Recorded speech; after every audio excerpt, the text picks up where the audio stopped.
ارے ایمان کی قندیل ہے دل میں، نام نبی کا روشن ہے، نام نبی کا روشن ہے۔ ایمان کی قندیل ہے دل میں، نام نبی کا حدیث میں آتا ہے کہ الدعاء مخ العبادہ۔ اس کا ایک سادہ سا ترجمہ تو یہ ہے کہ دعا عبادت کا مغز ہوتی ہے، اور ایک وہی ترجمہ کہ جس سے میں اپنی عادت سے مجبور ہوں کہ تھوڑی سی عبادت بھی بہت صلہ دیتی ہے، تھوڑی سی عبادت بھی بہت صلہ دیتی ہے، چہرے کو گلاب کی طرح کھلا دیتی ہے۔ اللہ کی یاد کو دل سے جانے مت دینا دوستو، کبھی کبھی تھوڑی سی دعا بھی پورے عرش کو ہلا دیتی ہے۔ آئیے دعا کرتے ہیں کہ غم حیات کے سائے محیط نہ کرنا، آمین۔ غم حیات کے سائے محیط نہ کرنا، مولا کسی غریب کو دل کا غریب نہ کرنا، اور میں امتحان کے قابل نہیں میرے مولا، مجھے کبھی گناہ کا موقع نصیب نہ کرنا۔ آئیے اب تو جام آخری پینا ہے ساقی، لہٰذا اس سلسلے کی آخری کڑی، اس دریائے فکر و تدبر کے آخری تجربے کار، مغربی اتر پردیش کی ایک عالمی شہرت یافتہ یونیورسٹی جامعہ فلاح دارین الاسلامیہ بلاسپور کے شیخ کبیر محدث اعظم حضرت اقدس جناب حضرت مفتی عبداللہ صاحب یہاں تشریف رکھتے ہیں۔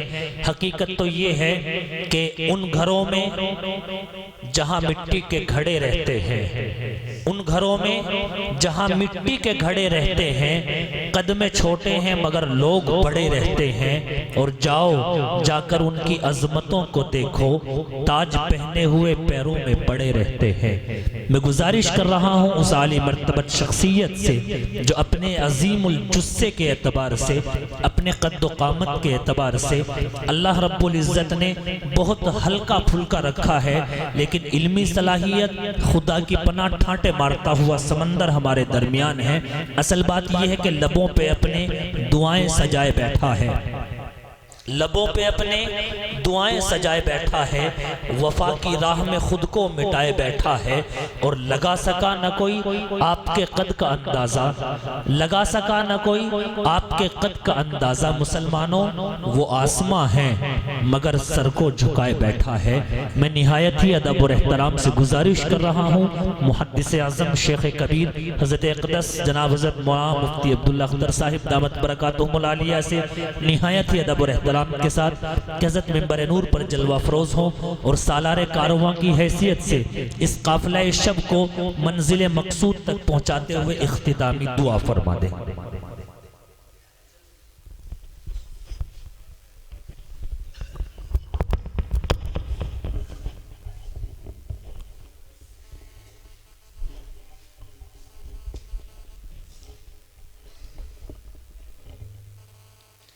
بسم اللہ الرحمن الرحیم۔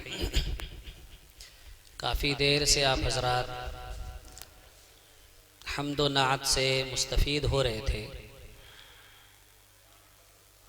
نعتیہ مجلس جو منعقد کی گئی تھی، تو نعتیہ کلام جو ہوتے ہیں کیوں سنا جاتا ہے؟ ان کو سننے کا مقصد ہے کہ اللہ کے نبی صلی اللہ علیہ وسلم کی محبت ہمارے دل میں پیدا ہو جائے، اور اگر محبت پہلے سے اگر ٹھیک ٹھاک شکل میں موجود ہے تو اس میں اضافہ ہو جائے۔ اگر یہ بات حاصل ہو گئی ہے پھر تو یہ مجلس کامیاب ہے، اور اگر یہ فائدہ ہمیں یا ہم میں سے کسی کو حاصل نہیں ہوا تو پھر اس کے حق میں یہ مجلس گویا کہ ناکام ہو گئی ہے۔ لیکن جس کسی شخص نے جو یہاں پر موجود ہے، اگر اس نے اپنے دل میں اللہ کے نبی صلی اللہ علیہ وسلم کی محبت، عظمت اور عقیدت میں اضافہ محسوس کیا ہو، تو پھر جو یہ مجلس سجائی گئی تھی اس کے حق میں یہ مجلس مفید اور فائدہ مند رہی ہے۔ دو تین بات میں مختصر کہتا ہوں، اس کے بعد انشاءاللہ دعا ہو جائے گی۔ سب سے پہلی بات تو یہ کہ دنیا میں ہمارے آنے کا مقصد کیا ہے۔ ہم لوگ جو اس دنیا میں رہ رہے ہیں، کوئی 20 سال، کوئی 30 سال، کوئی 40 سال، کوئی 50 سال، کوئی 60 سال، 70 سال، یہ جو مختلف عمر پا رہے ہیں اور یہاں پر رہ رہے ہیں اس دنیا میں، تو اس دنیا میں رہنے کا مقصد کیا ہے؟ آج اس مقصد کو یاد کر کے جائیں۔ 3 مقصد ہے۔ سب سے پہلا مقصد ہے کہ ہم اللہ کو راضی کر لیں۔ سب سے پہلا مقصد کیا ہے؟ ہم اللہ کو راضی کر لیں۔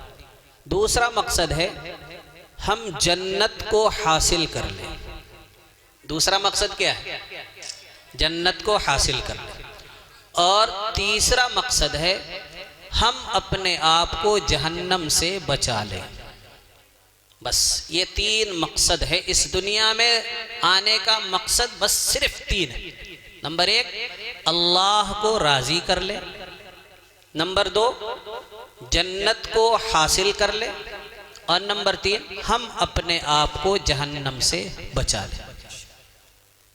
یہ 3 مقصد حاصل کیسے ہوں گے؟ اللہ ہم سے راضی کیسے ہوگا؟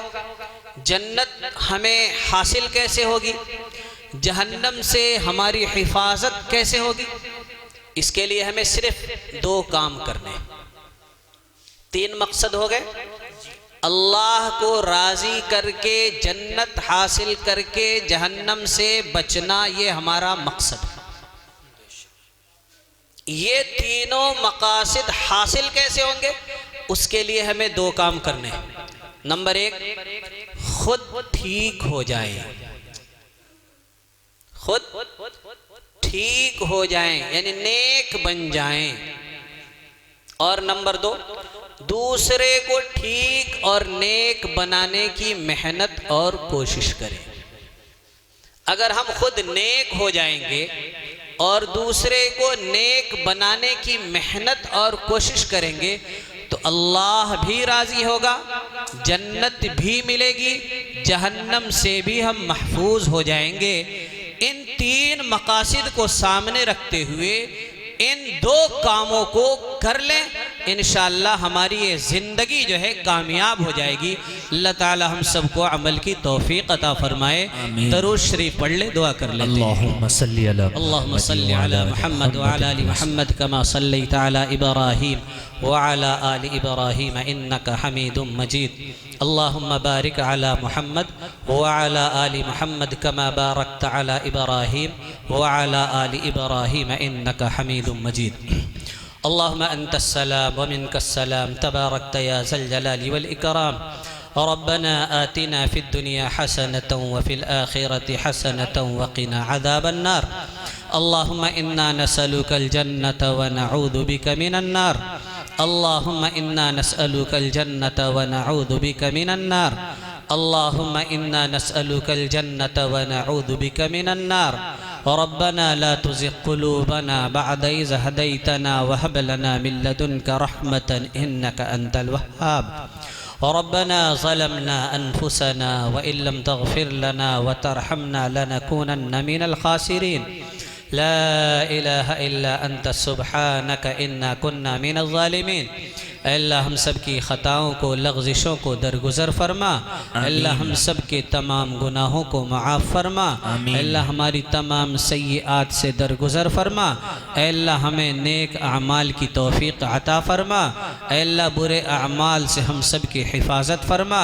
اے اللہ 5 نماز جماعت کے ساتھ مسجد میں ادا کرنے کی توفیق عطا فرما۔ اے اللہ ہمارے جوانوں کو نیک بننے کی توفیق مرحمت فرما۔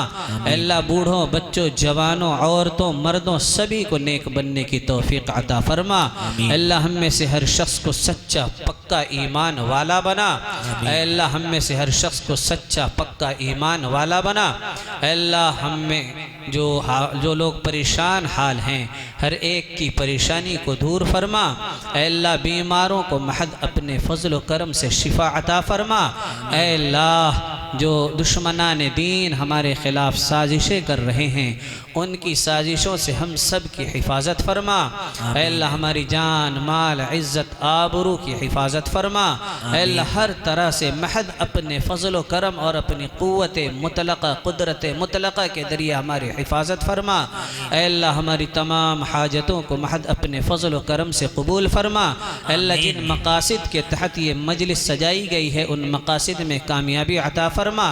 اے اللہ ہماری تمام دعاؤں کو اپنے فضل و کرم نبی کریم صلی اللہ علیہ وسلم قرآن کریم خانہ کعبہ اور مسجد نبوی مسجد اقصی کے صدقے میں قبول و منظور فرما۔ ربنا تقبل منا انك انت السميع العليم وتب علينا يا مولانا انك انت التواب الرحيم وصلى الله تعالى على خير خلقه محمد وآله وأصحابه أجمعين برحمتك يا أرحم الراحمين۔